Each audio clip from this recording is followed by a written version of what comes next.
ദൈവനാമത്തിന് മഹത്വമുണ്ടായിരിക്കട്ടെ. എല്ലാവർക്കും സ്നേഹവന്ദനം.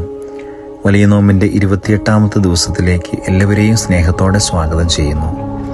പ്രതീക്ഷയുടെയും പ്രത്യാശയുടെയും 50 ദിവസം നീണ്ടു നിൽക്കുന്ന വലിയ നോമ്പിൻ്റെ ദിനങ്ങളിലൂടെയാണ് ഞാനും നിങ്ങളും കടന്നു പോകുന്നത്. ശുദ്ധമുള്ള ലൂക്കോസിന് സുവിശേഷം 13-ാം അധ്യായം 10 മുതൽ 17 വരെയുള്ള തിരുവചന ഭാഗമാണ് ഇന്നത്തെ ഏവെങ്കിലും ഭാഗമായിട്ട് ക്രമീകരിച്ചിരിക്കുന്നത്. കൂനിയായ സ്ത്രീയെ സൗഖ്യമാക്കുന്ന ഒരു യേശു തമ്പുരാനെ നമുക്ക് കാണുവാൻ സാധിക്കുന്നുണ്ട്. ലൂക്കോസിന് സുവിശേഷം 13-ാം അധ്യായം 13-ാം തിരുവചനത്തിൽ ഇപ്രകാരം രേഖപ്പെടുത്തിയിട്ടുണ്ട്: അവൾ ക്ഷണത്തിൽ നിവർന്ന് ദൈവത്തെ സ്തുതിച്ചു. 18 വർഷമായി താഴെ മണ്ണിലേക്ക് മാത്രം നോക്കി ജീവിച്ച ഒരു മകളായിരുന്നു ഇവൾ. ആരാണ്? ഇവളുടെ പ്രശ്നങ്ങൾ എന്തായിരുന്നു? ഇവൾക്ക് എന്ത് സംഭവിച്ചു? ഇവൾ എവിടെയാണ് വന്നത്? അവസാനം പറഞ്ഞ ആ ഒരു വാക്ക് മാത്രം നമുക്കെടുക്കാം. ഇവൾ എവിടെയാണ് വന്നത്? ഒന്നാമതായിട്ട്, കടപ്പെട്ട ദിവസം കിടക്കയിൽ കിടക്കാത്തവളായിരുന്നു. കർത്താവ് നോക്കിയപ്പോൾ സംഘാലയത്തിൽ അവളെ കണ്ടു.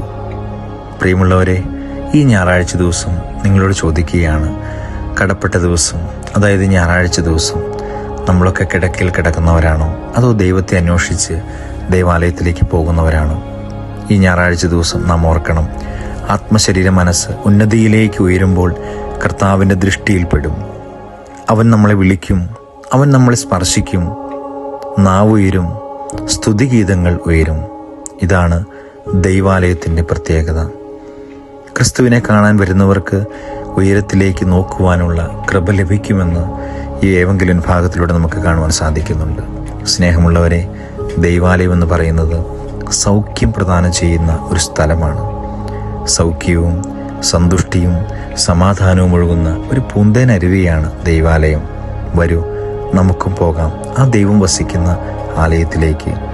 സങ്കീർത്തനക്കാരൻ 27-ാം അധ്യായത്തിൽ ഇപ്രകാരം ഓർമ്മപ്പെടുത്തുന്നുണ്ട്: യഹോവയുടെ മനോഹരത്വം കാണുവാനും അവൻ്റെ മന്ദിരത്തിൽ ധ്യാനിപ്പാനും ആയുഷ്കാലമൊക്കെയും അവൻ്റെ സന്നദ്ധിയിൽ നമുക്ക് ചേർന്നിരിക്കാം. സ്നേഹമുള്ളവരെ, വാക്കുകൾ നിർത്തുകയാണ്. ഒരു എഴുത്തുകാരൻ ഇങ്ങനെ ഓർമ്മപ്പെടുത്തുന്നുണ്ട്: മനം തകർന്ന് കരഞ്ഞവൾ മനസ്സറിഞ്ഞ് സന്തോഷിക്കുന്ന ദിവസം വരും. ആ ദിവസമാണ് ഈ ദിവസം. നമുക്കും പ്രാർത്ഥിക്കാം. ദൈവം എല്ലാവരെയും അനുഗ്രഹിക്കട്ടെ. ഒരു പ്രഭാതം കൂടി കാണുവാൻ ദൈവം നമുക്ക് ഭാഗ്യം നൽകി. ആ ദൈവത്തോട് നന്ദി പറയാം.